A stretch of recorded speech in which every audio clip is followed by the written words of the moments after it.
Good morning, traders and investors. Welcome to Thursday's edition of Benzinga's Pre-Market Prep.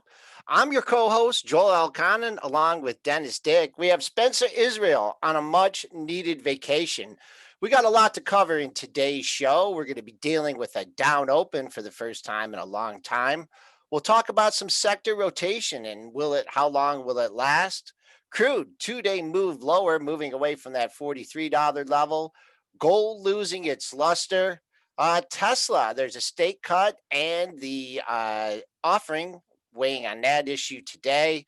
Initial jobless claims may shake things up during the show. Friday's jobs number. KSU, the rumored buyout is on the way. We got some positive drug news from Novavax. And what do you know? We got another SPAC to discuss. We got earnings. Our guest today, and what an excellent day to have Eric Krull on, managing and founder at Krull Asset Management and the co-author of The Life Cycle Trade. Let's take a quick look here at what's going on in today's markets. As I mentioned, the S&Ps are trading in the red here. We kissed yesterday's high at 35.87, our pre-market high, 35.8650. Just off the pre-market low at 35.61, down 15 handles. You have crude, two-day move here, trading in the red by 67 cents, moving in on that $40 level, which we haven't seen in a long time. Gold in the red by $6 at 938.80. Gold bugs under pressure here. Low of the move for that is under 1900. Silver down about the same amount, down 12 cents at 27.27.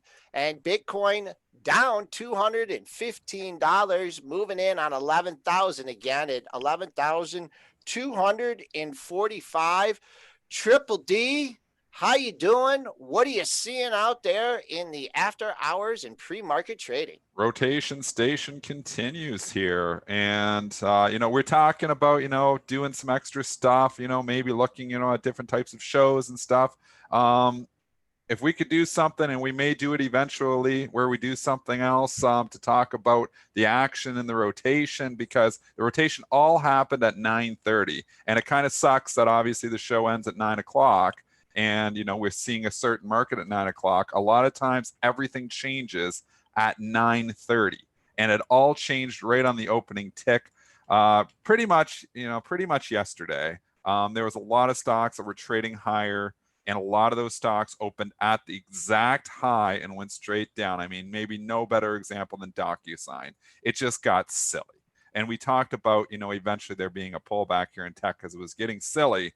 We didn't know we were going to ride the wave until the wave stops. The wave came crashing down hard in the first 10 minutes of trading yesterday.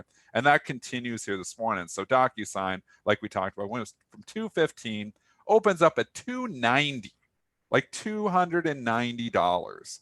On the Zoom earnings. They haven't even reported. They're due to report tonight, but they haven't even reported yet. So, here is investors slapping in 70 more points, basically a 30% run in a stock in 2 days, because the Zoom was doing well. So, I mean, you think about all this and you think, okay, do you chase? Do you not chase? Do you buy the pullback in all these tech stocks that are pulling back here this morning? I mean, now you do have a significant pullback. So if there was something on your list that you liked, you are getting an opportunity in some of these tech stocks. I mean, let's just go to Tesla too, Joel. Tesla opened basically at the high tick yesterday, straight down all day. Tesla was the tell, though, because it was weak the day before. And we've been saying Tesla's going to lead this. Tesla was the leader the day before, and nobody paid attention. When Tesla lost another 70 points yesterday, everybody started paying attention. And they started selling all of the leaders and buying all the laggards. What did I do? It didn't, yeah, just real quickly, though, Yeah. man. Spoos didn't care. Nope, because you know why? And this is all under the radar, because what they do is they rotate into other stocks. So when I saw that rotation, I was like, I know how this game plays, because I've seen this game played out a lot of times. I bought Boeing. These are all swing trades, not long-term investments, because I'm not confident in Boeing, but all it's short-term trades. I bought Boeing. I bought American Airlines. I bought General Motors. I was picking on, the stocks that I have right now. I have the banks, I have Bank America, Wells Fargo, Citigroup, You just go through the list. It's all, I'm looking at what I'm long right now, and it's all the laggards, all the trash that's, been underperforming, because that stocks started to come back into favor yesterday morning. You were still seeing that trade continue here this morning. Banks had a great day yesterday. They're having a great morning here as well. S&Ps are down 12 handles. Don't let the banks know that. Bank of America trading up 1.2%.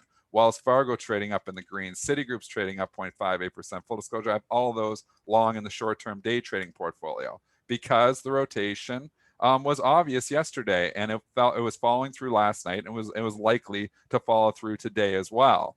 That's why I positioned myself last night buying some of the laggards, obviously, because that's where the rotation. You've got to follow the rotation. If you can get ahead of it, there's a lot of money to be made.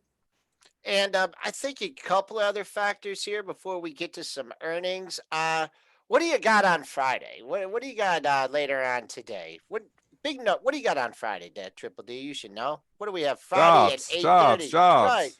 right. And you know it's going to be horrible, right?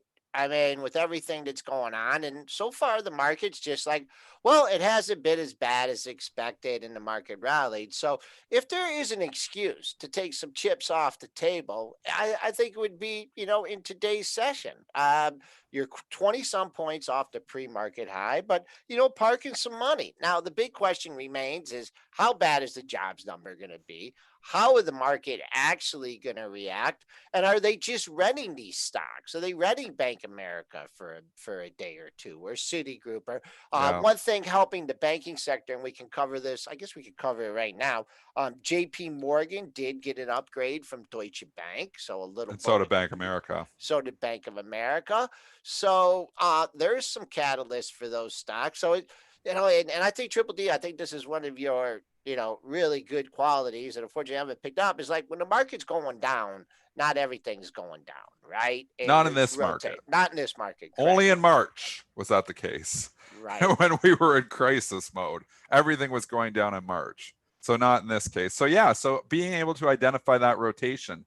I saw, the sell-off happening in Tesla. I've been talking about Tesla's your leader. Tesla's your leader. It was your leader. And all the tech started to roll over. And that was the tip-off that, hey, we've seen this game played for the last 3 months multiple times. It never seems to last more than a day. So like you were saying, renting these trades, that's all I'm doing here. Doug Cass always says that, a little rental on the long side on these, not investing in these companies, because obviously a lot of these companies are still dogs. But every dog has its day. And yesterday was that day for a lot of these value names, and it's continuing a little bit here this morning. Now, again, we have seen this play out so many times. Andrew, thanks for the $20. Huge, buddy. Thank you. But anyways, we've seen this game play out so many times before. It often happens on day 2, which is today, day 2 of the rotation. After the open, they start to come back and buy tech names. So I would say if you start to see Tesla, leave Tesla on your screen, but Tesla opens and let's say it flushes them under 400, because that's just what it likes to do. It flushes, maybe it comes down, it's 416, maybe you get the opening flush, and then it comes back up through the opening. That same trade that we were talking about a couple weeks ago that you always taught me. Where the stock opens, maybe it flushes out and then it comes back up through that opening. That's when you strike. Not trying to catch the falling knife, but actually trying to buy it when the momentum turns. So I am eyeing some of these tech names too. Don't kid yourself here, looking at, the pullbacks, thinking, well, the money's probably going to come back into this. It probably is. It has worked time and time and time again to buy the dip in tech. So the idea is timing it just perfectly, because you might have thought the Tesla dip was yesterday when it got down to 470, and now it's 416, and you're like, holy, that did not work. Well, it can work. You just got to time it correctly, and you want to get the momentum when it starts to turn, not trying to catch the falling knife. Right now, you're still trying to catch the falling knife. But let's see, the scenario could set up. Maybe Tesla opens 415. Maybe it flushes down to like 399, gets back up over 415. That's where it's interesting.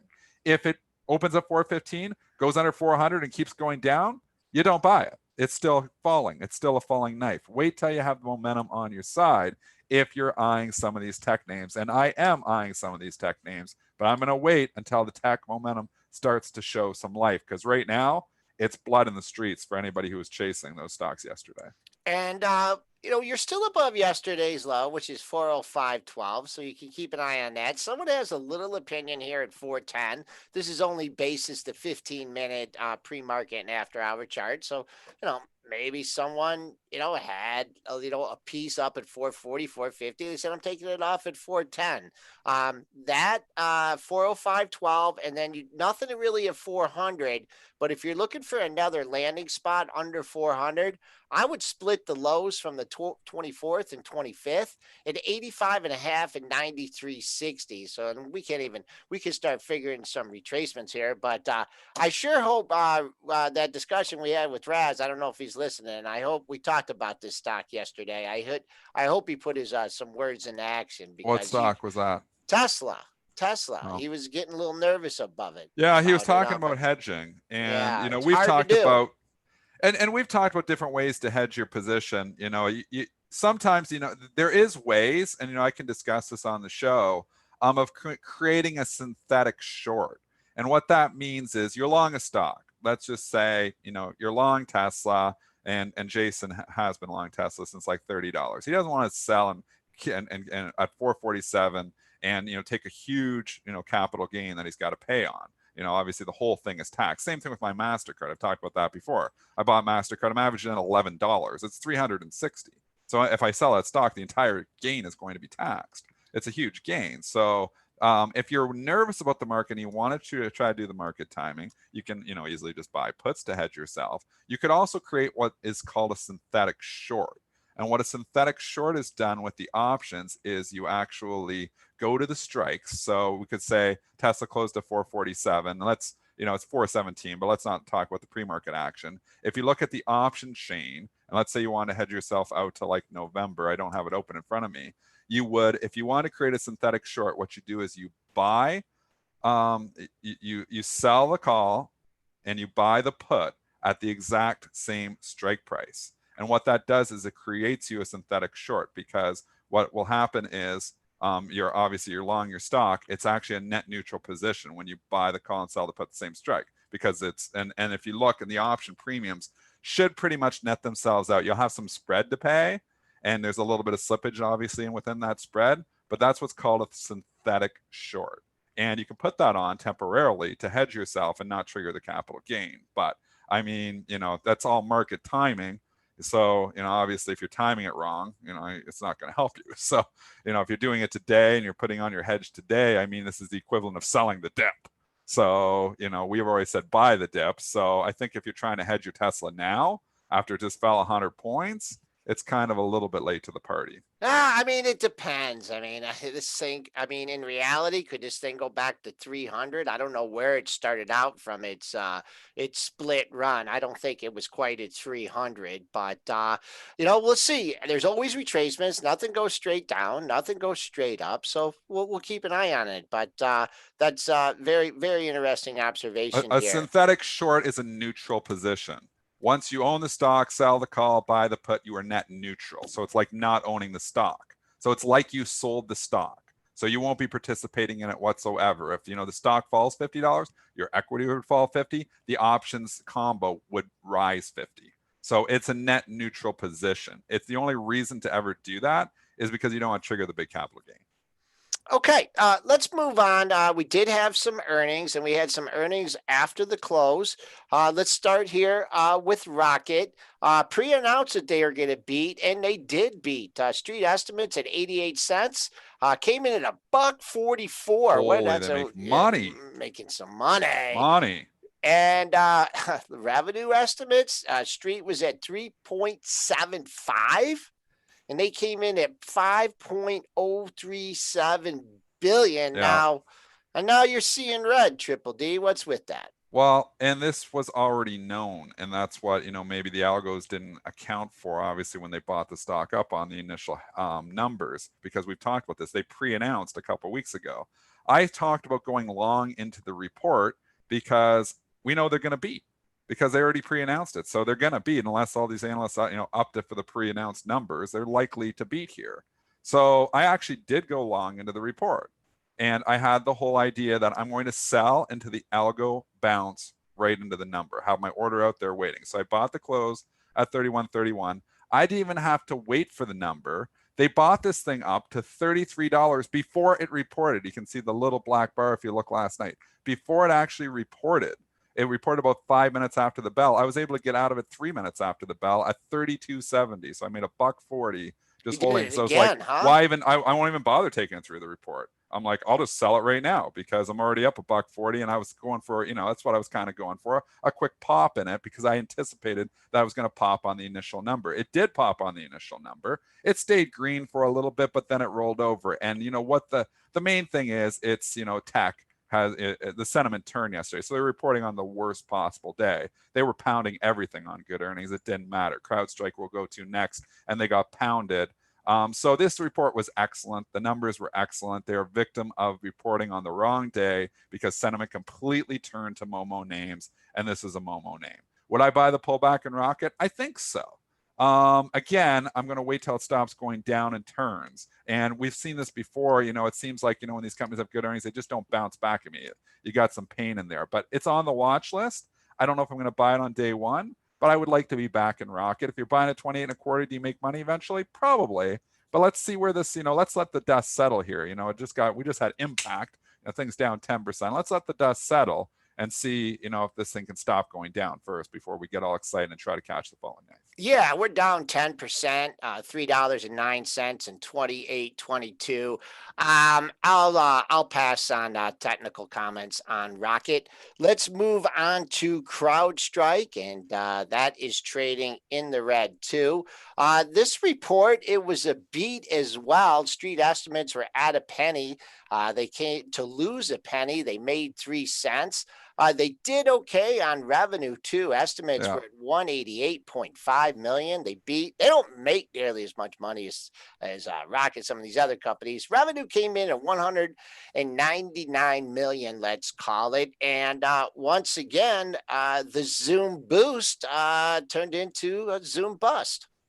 And again, it's just too much, good news baked in. This report was fine, but it wasn't fine when you consider the stock went from 120 up to 153 in 2 days on no news, just because Zoom and they figured everything, that's, tech, growth tech, stay at home tech, whatever you want to call it, the cloud names, they were just buying them all. So they just got too excited. What's interesting about CrowdStrike is you're now giving back the entire gain from the last 2 days, and you're coming back to the point of where you broke out from. So does it find support at 120? I haven't seen what it's been doing after hours, but I would think that would be the natural bounce level. Now, again, I don't want to catch the falling knife. So if it, opens at 125, tanks down to 120, continues to go down, I don't want to execute. But if it can find some life, I do think 120 could be a potential bounce area just from a technical basis. It's got some more room to go on the downside here. Yeah, why not? Why not go to 120? I mean, come on. I mean, it's let me change the 60-minute chart here as well. It's still just leaking. It's leaking. No sign of stopping going down yet. Yeah, no one's saying, hey, let's back up the truck here at 127. I know I'm bringing it in. At least basis this 15-minute chart. Now, of course, there's people with options. They're going to be doing different positions. I'd rather sell a bounce up to 130. You had a pair of lows in that area. I'd be more comfortable. Sometimes they sneak up and they fill the gaps on you like that. Just real quick order flow coming in. So 130, 130.98. They're a pair of lows for the last 2 sessions. I love to see it up there for a lower risk short.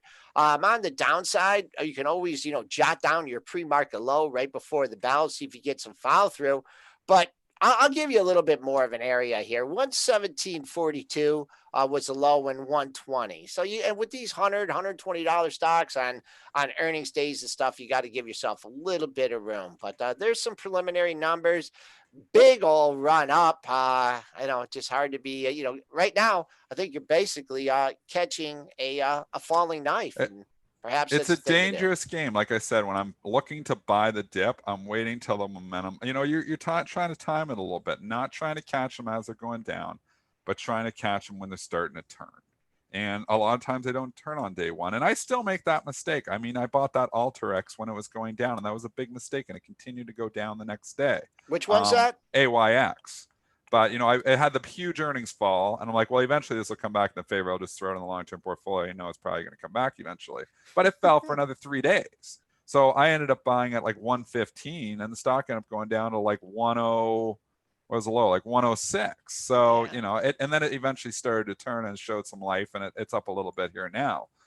So it has shown life, but why try to, be a hero and stop, catch them on the earnings that are disappointing on the first day? A lot of times they don't just bounce right back. And in some of these cases, maybe they're going to bounce right back, but you look at the big names like Apple, and they have a history of bouncing back quickly, but you can identify those turns. I mean, if I'm buying Apple, and let's talk Apple here for a second. I'm long Apple. If you need to own Apple, and it's been a ridiculous run, so don't think it can't come down significantly farther. It can. But, you got to use your levels like Joel teaches you. If you're looking at a big level, it's 127, the low from yesterday. If it takes out that 127, this thing could be at like 120. It could. So you've got to really be careful just saying, okay, well, it's down $3 today, I'm going to buy it. Maybe you're going to be right, but have yourself an out. If you want to buy it at 128, you can buy it at 128, but stop yourself out at yesterday's low, because if it cuts through yesterday's low, and you can't do 2-3 cent stop. Don't put your stop like 126. No, You got to give yourself some room. You got to give yourself a buck at least. An Apple? Yeah, give yourself a buck at least. So I would say, if you're going to buy it at 128, stop yourself out at 126. If it's there, you can see it clearly cut through yesterday's low, and you move on with the trade, and you were wrong. I'm not coming in and buying these things on the first day. The rotation was very wicked yesterday. You have a lot of people caught long right now, short-term day traders caught long, chasing ridiculous moves. So that could take a few days to basically shake those people out. And then obviously the stocks move on and they find stronger hands, and usually they continue their ascent. We never know where we're actually going to top either, though, because, we got to put it in perspective too. These Qs have been on one of the most incredible runs we've ever seen. Is it reasonable to think that 302.70 or 303.50, the high from yesterday, is going to be the all-time high for, the next year? It's unlikely. It's unlikely. But that being said, we don't know that it's not. So we have to always be conservative and still have stops just in case this turns into something more than a 2-day sell-off. So right now we're on day 2. A lot of times you see a turn on day 2. If you don't get a turn today, that's a problem. That means it could turn into something bigger. So you need to see these tech stocks start to turn after the open, say 9:45, 10 o'clock. If they don't start turning, that's a concern, a serious concern. Go ahead. Just want to hop in here real quick. S&P's made a low at 59.25. We're down 18.25 handles. That's 0.5%. That's nothing. But getting away from like individual stocks and news and earnings and anything. Triple D, what do we have 2 weeks from tomorrow? No idea. Come on, I have to fire you when Spencer's gone. Are you already looking at option expiration? Quad witch.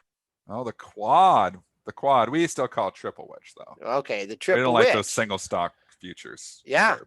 Right. So triple witch, a lot of times you see turns in the market, right? March, you had that crazy expiration. Turned out to be a bottom. June, you had a nice expiration, strong expiration, turned out to be higher. So, hey, I thought maybe this, we could run into the expiration. Today is a little bit of chink in the armor, but, you have the rollover, coming up next week, different things, different characters, different things going on in the market. Out of earnings season, analysts have been pushing stocks around pretty good as of late. Yes. But you get the big boys rolling over the contracts. There's a lot of things going to be taking place. So the roller, I'm just give you a heads up on it. It's first Friday is tomorrow, of course, with the jobs number.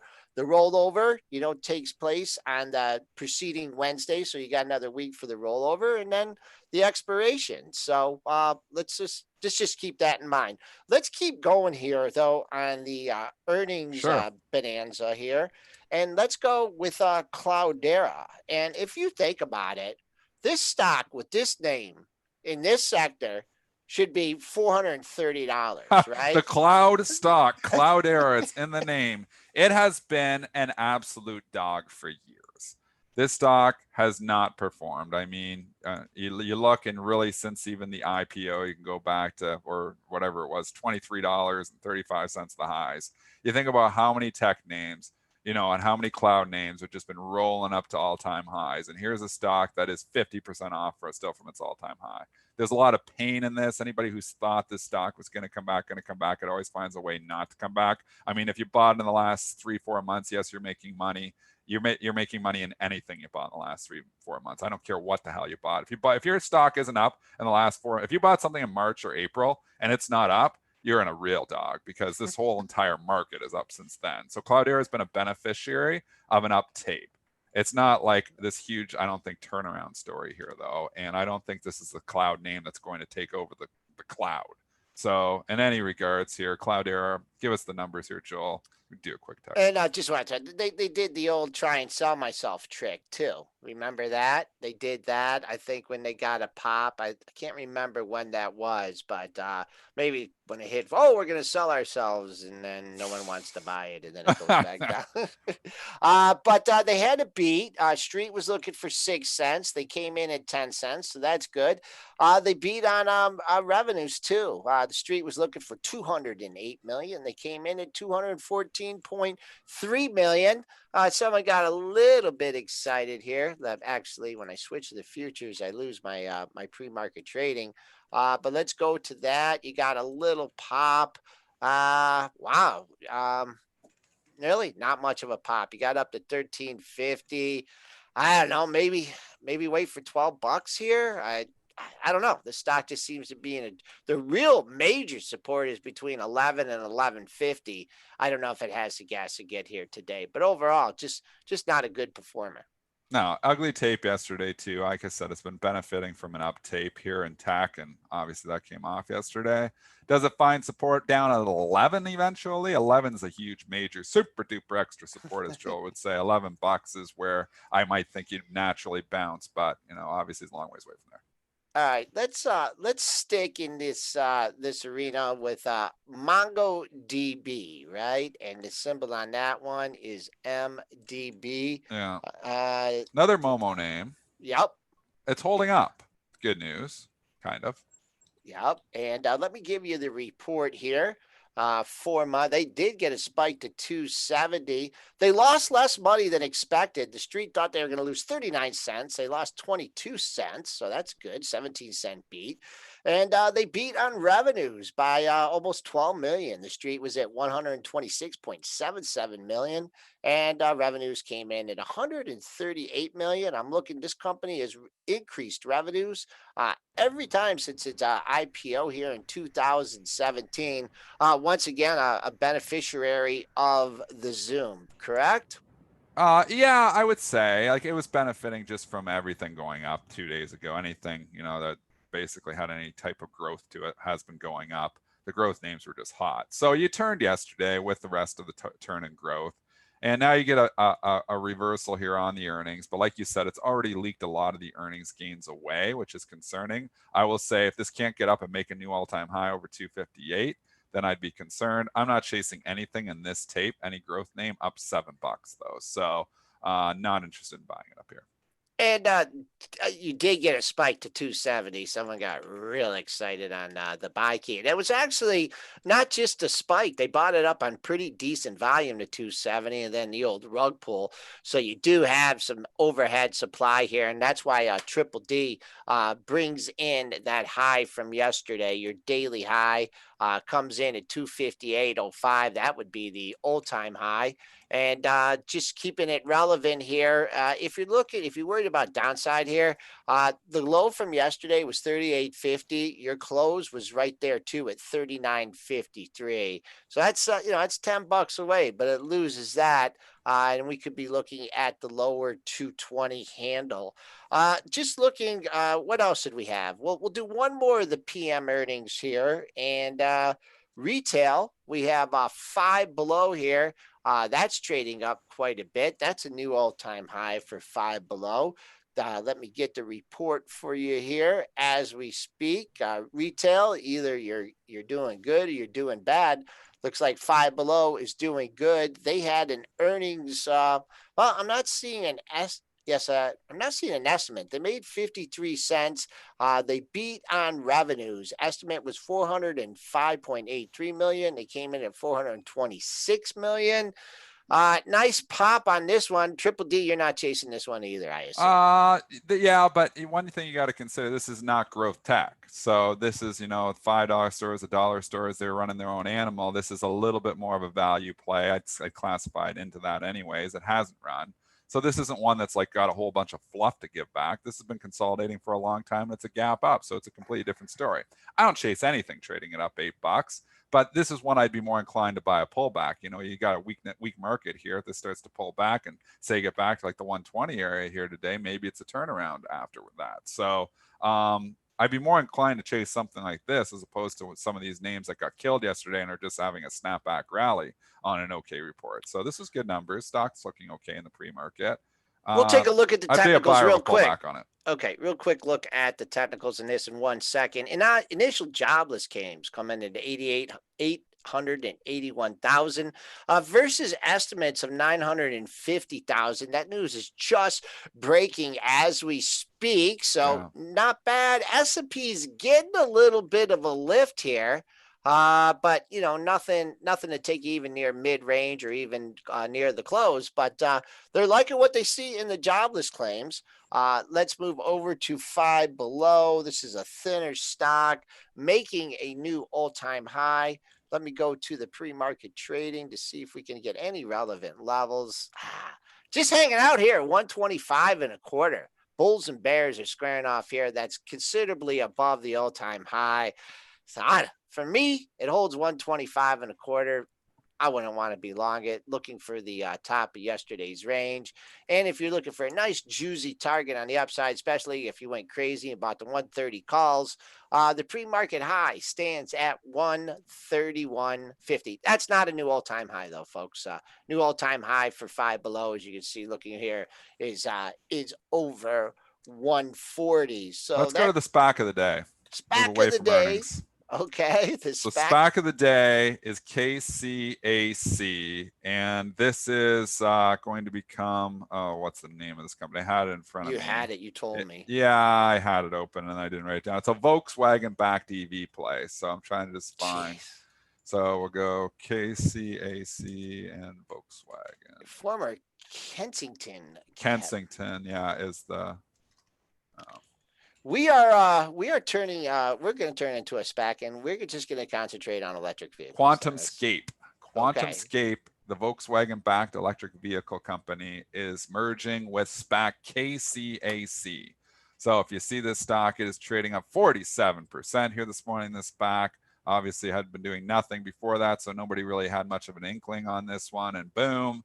Again, these SPAC plays, money rewarded instantly because of merchant. I mean, there's so many of these out there, so it's like kind of finding the diamond in the rough if you're trying to buy these things ahead of time, speculating that, eventually this one might do something. I mean, you could have a whole portfolio of a pile of these and they might do nothing for you for a long time. We talked about that. Yep. Yeah, so it's tough, but it's up 1482 here. It's getting a good lift. I'm not chasing anything up 50% here because it's an EV play. EV plays went out of favor like yesterday too. Consider that. So you're getting the pop, the natural pop that Robin Hood's like, SPAC, buy. Here's a good one. So I'd be very cautious buying something like this up here. I wouldn't be surprised they pull the rug out from under it because not saying it's going back to 10 or anything, but this could be back down 12. 13 because they get the hype. It hasn't even opened for regular trading since it's been announced. If you look at Tesla, obviously we turned significantly. NIO's been down here. Workhorse, it got a buy rating from Oppenheimer and it's still even trading in the red here today on that. So they turned a little bit towards these EV plays yesterday. So I'd be cautious buying KCAC up here. I think the stock could go, or I think the SPAC here could actually give some of this back. Not all of it, but some of it. All right, S&P's getting off the mat here and trying to rally that pre-market low of 59.25. Let's see if we can make our way up to mid-range on the session. Your all-time closing high, of course, that came yesterday. We'll see if with all my papers here, if I can find it. And I can, but it's, I believe, 35. Can do the math up there, 35.80.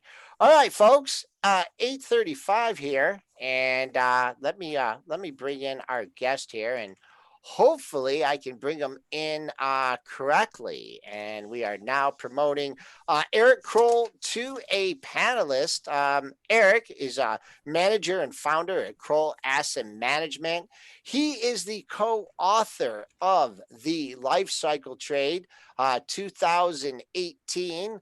And I am going to unmute him, and we should be able to hear him. I don't know. Eric, there you are. Hi, Hey, Eric. good morning. How How did are I you today? do? How did I do? You did great. You've been a producer forever. I'm no Spencer Israel. Welcome to the show. What a great day to have Oh, you on here. Well, it's always a great day because this guy is the IPO expert, and he also is going to throw in some SPAC stuff with us, right? yeah, On your preparation here. So let's just go right to this one. This guy is not only the king of IPOs. He's also the king of preparation here. And this guy, look what you got for us. We're talking IPOs, we're talking SPACs, and you got the best performing ones of 2019, 2020. Eric, take it away. well, thanks for the great introduction. You were overselling me a little bit, but that's all right. But the SPACs have been the story, and you guys were just talking about them. And I listed all the greatest gains in IPOs and SPACs since January 1st of last year. And notice how the yellow ones dominate the list. Now, I got a little bit overexcited with the highlighting. Number 21 and 24 are where IPOs, not SPACs. But if you look at it, 8 of the top 18 gaining stocks have been SPACs on this list. Now, I normally just show stocks that trade $20 million or more a day of trading and liquidity. I did include a few of the SPACs that were close to it, like number 7 is only 14 million trading a day. And Pro number 14 is only 17 million, but I wanted to show them just to show how they've been dominating. It seems like the street loves companies that go public through a SPAC lately. I think it's a bit of a fad. You guys were just talking about electric vehicle SPACs, and the one more you showed with Volkswagen. You have Tortoise Acquisition, Shell is number 3. It's gone up 572%. Nikola is number 5. You just look at these things and you say, yeah, this seems to be the one that's exciting right now, electric vehicles. But remember when Elon Musk said, it was about a year ago, they're going through 2 months of manufacturing hell. It's rare when an electric or a vehicle maker becomes public and survives. I mean, how many car companies have survived in the last 50 years other than Tesla? I mean, we all can talk about DeLorean and all the other failed ones, but it'll be interesting. I mean, people are excited about SPACs for electric vehicles. I don't know how many are going to survive. I'm not touching them at all. But if I recommend any people out there who are watching or listening, that you got to use fast sell rules on these. I mean, when an IPO comes out or a SPAC, in the initial phase, you got to use fast buy rules and fast sell rules. You can't be saying, oh, I'm just going to buy and hold on for the long term, because they quickly go up and they can quickly come back. Most of them eventually come back within the first 13 to 50 weeks. So, if you're playing these, you got to do fast rules. Before we move on, I'll go ahead, Triple D. Yeah, I was going to say before we move on, I just want to talk about, you see all these huge performers and you think, wow, I just got to buy SPACs, they're all doing well. But you talked about some that aren't doing that well. Do you have any examples of ones that obviously have, not performed well? Or because I look at this and think, oh, why not just buy all these SPACs? They all seem to go up. But maybe we're just selective perception on our part because there's some that don't go up. I don't have any included in here that haven't gone up very much, but some of them have gone up and come back pretty fast. Okay. I mean, so you look at some of these and you say to yourself, like DraftKings, that was up a lot more. It was up at 90, I believe. Right. And Nikola, I'm sorry. No, 44. It was Nikola. I was thinking it was 90. Yeah. Nikola and DraftKings both have had spectacular runs. And already you could have investors out there who bought these and are way down. I mean, they're showing right now on this list that they're up 400%. But really, you could have somebody who's already underwater by 25 to 50% because they've already had some big corrections. Before we move on to the next slide, so the reason your volume criteria is because you want to see if the big boys are going to get interested, right? You want to see if Exactly. there's going to any, okay, that's Yeah. important too. I mean, trading stocks and volume. Someone asked earlier about volume and pre-market trading. You know, you just got to look at compared to the volume in a regular session. All right, let's move on to the next slide here. Hopefully I can move on to the next slide. IPOs since January of 2019 are acting a little bit better than normal. This data from Life Cycle Trade. Take it away, Eric. Yes, normally you would expect that there aren't too many stocks that IPO that go up 100% or more in a short time. And you can see from the chart there, the column on the far right shows that really only 1.3% of them across history go up 100% or more in just 4 weeks. Since the beginning of 2018, we've seen a little bit better than that, 2.5%. Again, it's, you know, someone might say, oh, that's almost double, but it's still only 2.5%. That's aren't that many stocks out there that do that. 9% have doubled in 13 weeks since 2018, which is still a little bit better than normal. And a little bit more than normal at 52 weeks or 1 year. It's still not a lot. It's not like, gee, I should buy every IPO, I should buy every SPAC because they all go up 100%. No, they don't. It's still a small number. The last row there, it shows 2 years. It looks to, you know, the viewer that maybe only 27% have gone up 100% in less than 2 years compared to 30%. But remember, most of the stocks on this list haven't even been in existence 2 years yet. So they're running ahead of schedule. By the end of 2 years for all these stocks, it might be more than 30%. I would expect it would be. But it's not like the numbers are so great at 100% that, gee, I should just buy them all. No, there's still, most of them don't do it. And I think one thing too to take into account over the last few years has been the amount of buybacks, right? And so Yes. stock is coming off the market. There's been some acquisitions and everything, but you're getting, you know, less supply, and now you're coming into a period with more demand, with retail traders and, you know, looking for gains. What's better? So going back, talking about volume and liquidity here, liquidity still matters. Yeah, it does. I mean, if you look at the IPOs and SPACs since January 1st of last year, about half are showing a gain since their day one close, which is, we always use the day one close as a measure because most people aren't getting in pre-IPO prices. And for SPACs, I'm using the close of the day the deal was announced. I'm not using how it was trading before any kind of deal was announced. I'm using the close of the day once they announced an acquisition. So to me, that's a good measure. And you look at it, and about half are trading above, you know, with a gain. That's not a lot. And 30% of the IPOs are trading more than 20 million a day. That means only 30% are liquid. That's very much in line with what our research has shown way back to the 80s, where it's about 28%. So we're not 30%, it's about the same number. 70% are not liquid enough for big institutions to care about. But if you look at the ones that do trade more than 20 million a day, 70% of those have gains. So that's, you know, more than the 50% or 49% of all IPOs. It's about 1.4 times they're more likely to show gains if they're liquid. All right, the Life Cycle Trade found 28% of the IPOs from 1982 through 2017 met that threshold. We're on the line with Eric Krull, manager and founder at Krull Asset Management, co-author of the Life Cycle Trade. So let's get back to basics. Eric, what do you recommend with IPOs, especially in this hot IPO SPAC market? Well, my view is always this: never trade day one. Look for some sort of consolidation.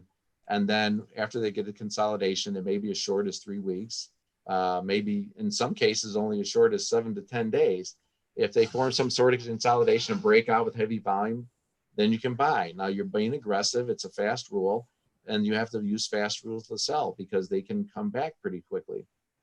So never buy day one. Most undercut their day one price. You might have the fear of missing out, but don't worry.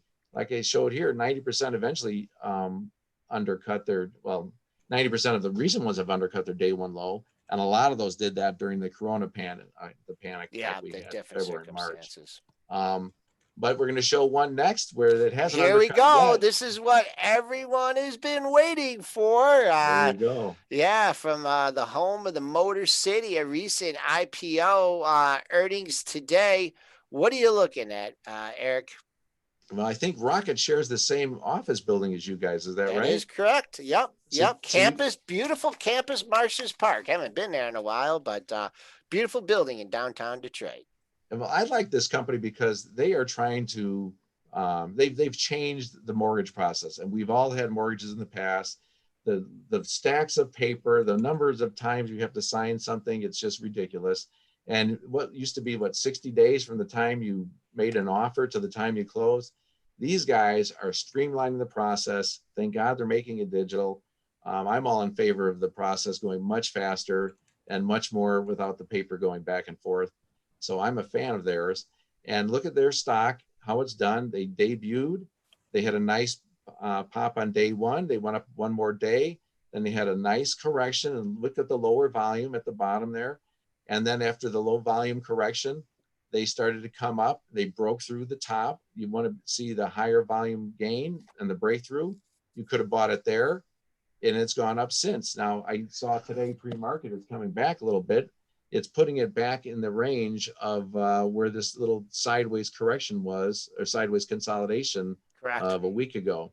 So I think it's holding support pretty well.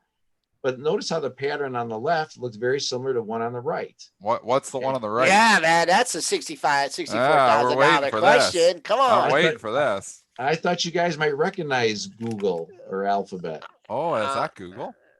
That's Google. Now, that's pre-split, and those are prices, split adjusted. Yeah. But Google went up for 3 days, corrected for about 3 weeks, then came up the right side and then broke through. And look, the two things to notice is the slight correction, but never went underneath the IPO day one low. And we call those, so Rocket's acting like a stair stepper where you never undercut the day one low and you just keep going. We'll see what happens with Rocket. It may undercut, 90% of them undercut within 2 years, but maybe they won't. Maybe it'll be like Google. Now, Google, of course, has had fabulous earnings and sales growth. I have no idea if Rocket will post those kind of sales and earnings growth, but at least in the beginning, it's looking like Google. And can you go back and get like the prior, obviously the people that did the IPO and the underwriting and stuff like that. I mean, it's kind of hard because this is the first report, right? This is the first thing you see. And it's at a time when the housing market is just absolutely on fire. Interest rates are at a low time. So, but nice looking chart there. And that's great analysis there, making sure a lot of people would, not only in the Motor City, but worldwide would like to see the same kind of performance. Eric, just any other, I know you're a market guy, you follow the broad market. We've had just an unbelievable run here coming into a jobs number on Friday, September expiration. We got a little election in November here. Do you have any broad market comments that you'd like to share with our listening audience? Sure. I'm like Dennis. We all could see this kind of, we could feel that there's a correction of some sort coming. It was just been an unbelievable uptrend with almost no break in the action. I watched the 21-day EMA, exponential moving average, because the leading stocks on the market keep bouncing at that point. So those have been places to buy in the last 3-4 months, and it's worked almost perfectly every time. Watch when it doesn't work anymore. This is the time of year where we typically go into some sort of correction. September is usually a bad month for the market. And we normally have what I call a back to school sale on stocks. We haven't had one this year. Because no one's going back to school. No. Right. People got to take money out of somewhere to pay for tuitions, and it's billions and billions of dollars. But we didn't get one yet so far. But here it is right before Labor Day. We're getting a little bit of a correction today and yesterday. We'll see what happens. Yesterday, the indexes were up, but the leaders clearly took a hit. And it looks like this morning, leaders are opening down again. Let's see if they get support at the 21 EMA. If they don't, then I buckle up for a little bit more of a correction. We'll see what happens. Saul wants to know why the 21. Why do you use the 21 EMA? That's typically a number I've been watching in the past, but it's working now. That's why I'm watching it. If you look at There all you the go. leaders, if you look at the indexes and you look at the leaders, look at Tesla. I think it bounced off the 21 EMA yesterday. And if you look over, leaders like Tesla and Avalara and Generac and Amazon and Chegg and Spotify, Nvidia, Pinterest, Twilio, they've all been bouncing there and getting support coming back. If they stop getting support there, that tells you we're in for a little bit more of a correction. And then time frame on that from that you're using it. Is it the daily charts? The daily charts, 21 EMA, daily chart. Okay. All right. That's been a great session here with Eric Krull, manager and founder of Krull Asset Management, co-author of the Life Cycle Trade. And, I plan on bringing you on periodically, and I make the dates and we switch things around. And man, I really have to give myself some credit here. I get you on the day. I want to pat myself on the back until the over under on mistakes I make when Spencer's gone. You've been smooth so far today. Know, No gremlins. Should I just end the show now? Ourselves, though. You should. I should just end the show now. But okay, Eric, we're going to remove you here. Thank you very much, and we'll be talking to you again soon. Thanks, Eric. It was great to see you again, guys. Talk to you soon. Great interview. Yeah, always enjoy it. Thanks, Eric. Great interview with great preparation here. Yeah, he's so prepared. Yeah, boy, oh boy. So Triple D, we got some other things to cover here. I've been rambling here for about 51 minutes. We have some other things jotted down. I'll let you take the lead here. I know you got your head on a swivel. We got some vaccine news. Yeah, we should go to the vaccine news. Novavax getting a nice pop here overnight. I don't know if you have it open in the pro there to read us the headline, Joel, but do we even care? We just know that there was some positive trial data on the COVID vaccine. Obviously, it got the big lift. Think about, with the way this stock has been, and think about the hate that I got when I said I didn't like the stock. Oh, don't say that. Yeah. A 150, I came out multiple times and said I do not like this stock. I think they're becoming numb to the vaccine news. They're not getting the kind of pops they were. If you go back 2 months ago, on a headline like this, the stock was popping 20-30%. Now it's popping 6%, and it is holding the gains. That's one good thing. But it's when they start becoming numb to these, all these, positive trial and data points, and there's so many companies working on it. It's like, okay, well, how much fluff is built into this stock? And this stock back in April was $12. It ran, obviously up to 189. Is it going to get more pops? If they get a successful vaccine, there will be pops. But I am going to say it again. I haven't liked it since 150, since it had the ugly red candle, and that was telling me it was the turn. It gave you the nice snapback rally. So it was when I didn't like it, it was after that first candle on August 11th. The next day, the stock fell to 112. It snapped back all the way up to 155, and they were yelling at me on Twitter and saying, "See, told you to buy NVAX. You didn't like it at 112." I was like, "No, actually, I didn't like it at 150." And it went down to 112 after I didn't say it, but people want to point out that I was saying it at the bottom, which was not the case. Regardless, I still don't like it at 150. I'm going to tell you today, I don't like it at 109 either. I think the rallies are to be sold in this thing. I believe that Novavax will eventually be under a $50 stock. So I'm going to take a lot of hate for that. There's a lot of Novavax fans out there. I'm going to stay on the bear train here though, and tell you if I own this stock, I would be selling today's rally. And I got a lot. I tried to enroll in a Moderna study, and they told me that, I don't know, I might be getting the boot for it. They said they have enough people, and if they tried to enroll in the study for real?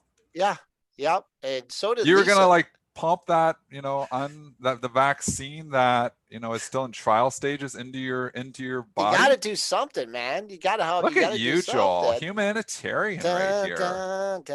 Joel's my hero. I don't have the guts to do it. So I'm not going to put some. I want you to be the guinea pig here, Joel. We'll see if you survive. Well, they haven't accepted me yet, so I'm not in it yet. So the only thing about this stock, I want to talk about Novavax because look at your monthly chart, Dennis. Yeah. They pulled the same, I don't want to say pulled the same trick. Similar hype back in July. of 2015. The stock went to $300. And then I think it got down to pennies. I don't know if you could have bid a penny for it during the financial crisis. So this stock has history of doing this, of, disappointing. So who knows? Hopefully we're wrong. Hopefully they'll come up with, a great vaccine, or someone will soon. But that's just something to note there. And a vaccine gets approval, it's going to get popped. There's going to be more positive data. They probably will get an approved vaccine. But where is the stock going to be at that time? Is the stock going to be down at 60 and pop to 80? Is the stock going to be down even lower? We're a long ways away. But people, are telling me, oh, they got more drugs, they got more pipeline. Well, the stock was at $3. They weren't giving any value to any of that back in March. And I don't follow the story closely enough to know, where, but, you look at this back, I guess it was early January, the stock was $3 and, end of the year, 2019. So I just think that there's 100 points of fluff in here from the COVID vaccine. Is the COVID vaccine worth, that much to this company? It might be worth something, but there's going to be a lot. It's not like Novavax is going to be the only one. There's going to be a lot of vaccines, a lot of competing vaccines. And we have seen how the other vaccine companies are going now. I don't want to own any of them because they've all started to not Abbott, well. though. Are you going to dog Abbott? Abbott's not a vaccine. Abbott's a test. Oh, it's a testing. I stand corrected. Abbott has done, a lot of things. I did dog Abbott. Abbott's really been on a run, but Abbott again is obviously testing. Big company. Yeah, and Abbott's got a lot of other things going on too. Abbott isn't just COVID tests. This is another, pipeline for them. But it didn't pop. We're not talking about a stock that went from 3 to 100. We're talking about a stock that's went from 80 to 100 or 80 to 108. So it's not, it is up on COVID. And, yes, if we solve COVID, maybe eventually, Abbott gives some of this back. But it's not like, these huge amounts of fluff in here, which is what I keep talking about, the air below. There's so much air in Novavax. There's so much air built into the hope of this is going to be the company that saves us from COVID. And I think there's so many companies like that. Why is Novavax going to be the only one? And is it really worth that much to the company? So I think when the dust settles and we look at Novavax a couple of years from now, I think it's going to be under $50. And I think it's going to be maybe even a lot lower than $50. So I don't want to own Novavax. That's my opinion. I've been right since 150. I'm up 41 points in the paper trade here. I didn't put it on. But we'll keep marking it. I'm still bearish Novavax. Sorry. No, that's all right. And Moderna, which hit $95 when I think Goldman said it was going to 115. I think it was that exact day. You can look on your pro.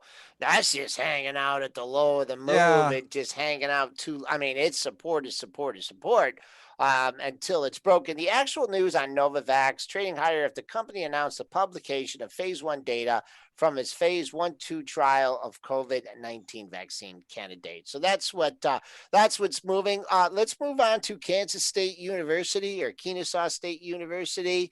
Rumored leverage buyout. You had that news before. What I thought was interesting about this one is Charles looking at Kansas City Southern. It's his joke on the Kansas State University. I had to think about it too there if you're not following along. So got to get KSU. that sport. KSU, the stock. KSU. I got to get those sports back in there.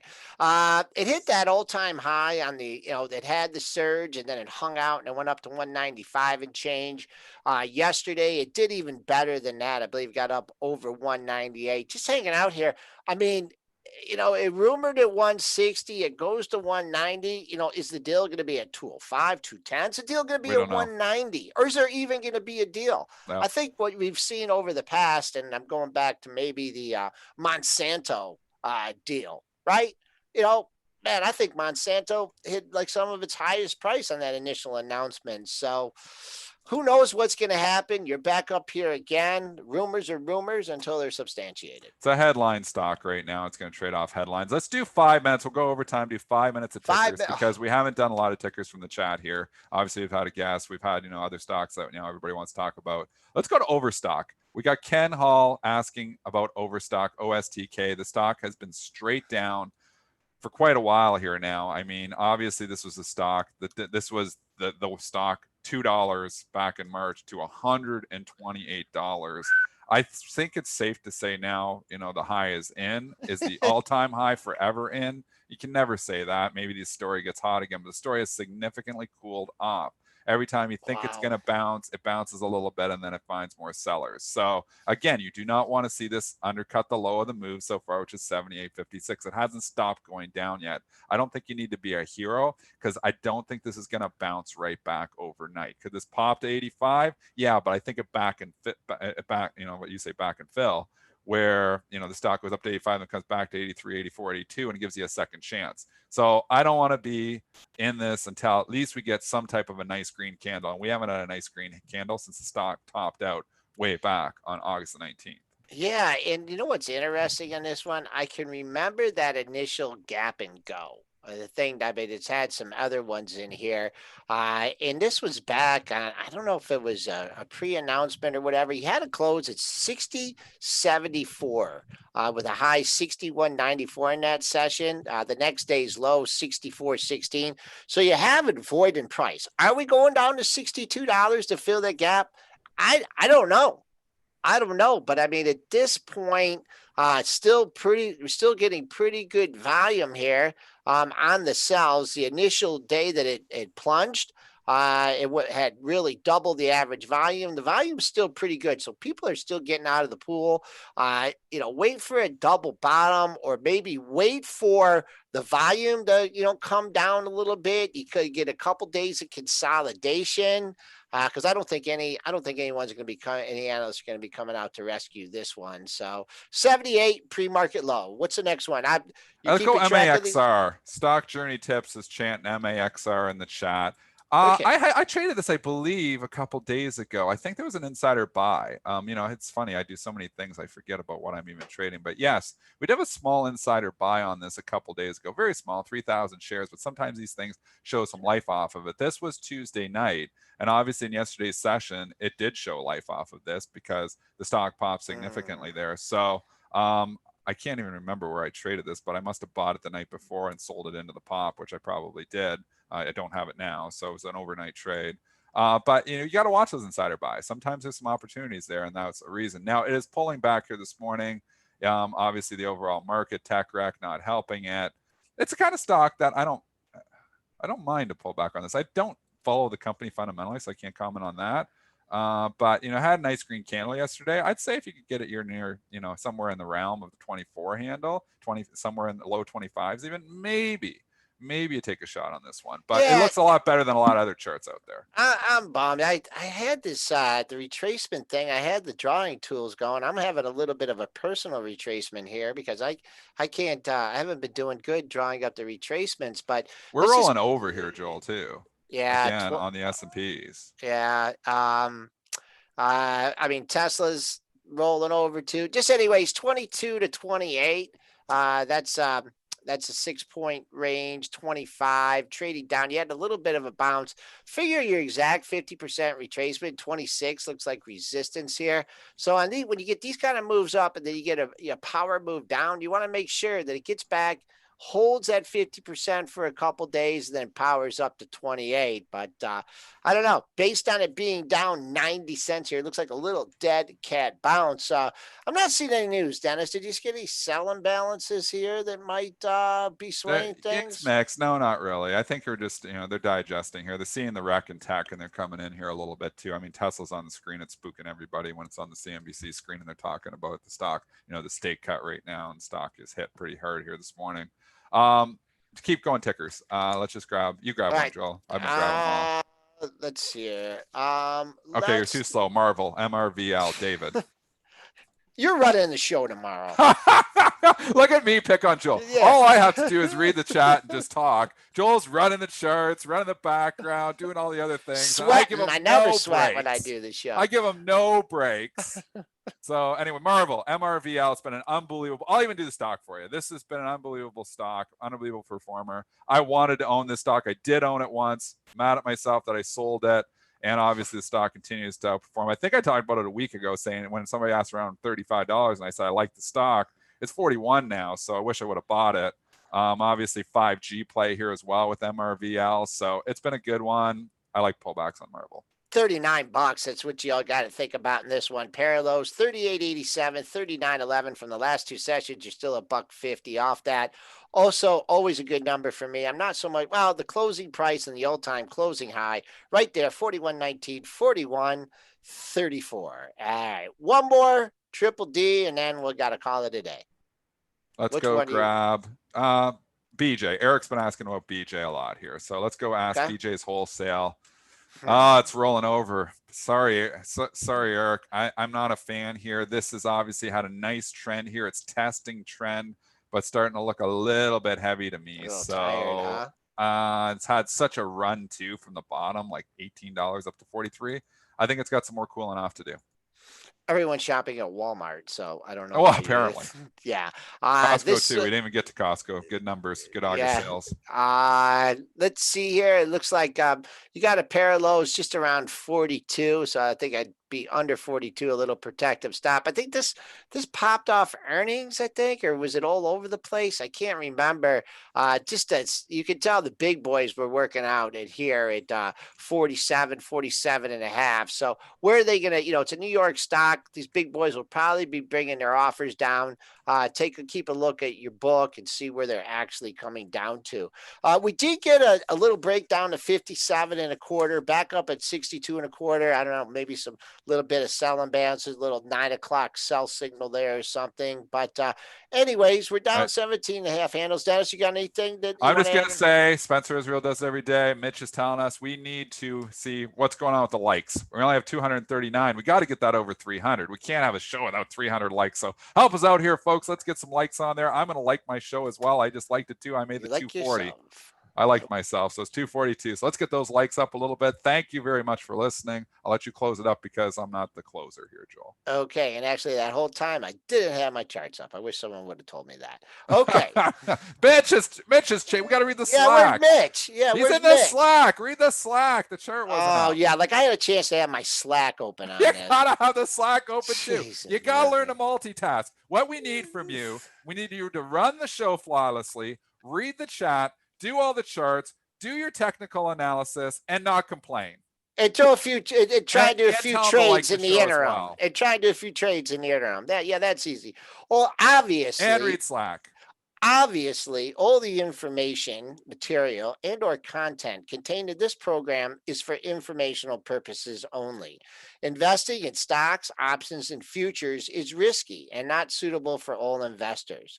Please consult your own independent financial advisor before making any investment decisions. Folks, we're going to end it here a little bit late, 9:07. Triple D, thank you. We'll be back. I'll be back at 3:40. Still trying to find a guest host with me at 3:40, or else I'll just maybe going solo again. Folks, have a great day. We'll talk to you this afternoon.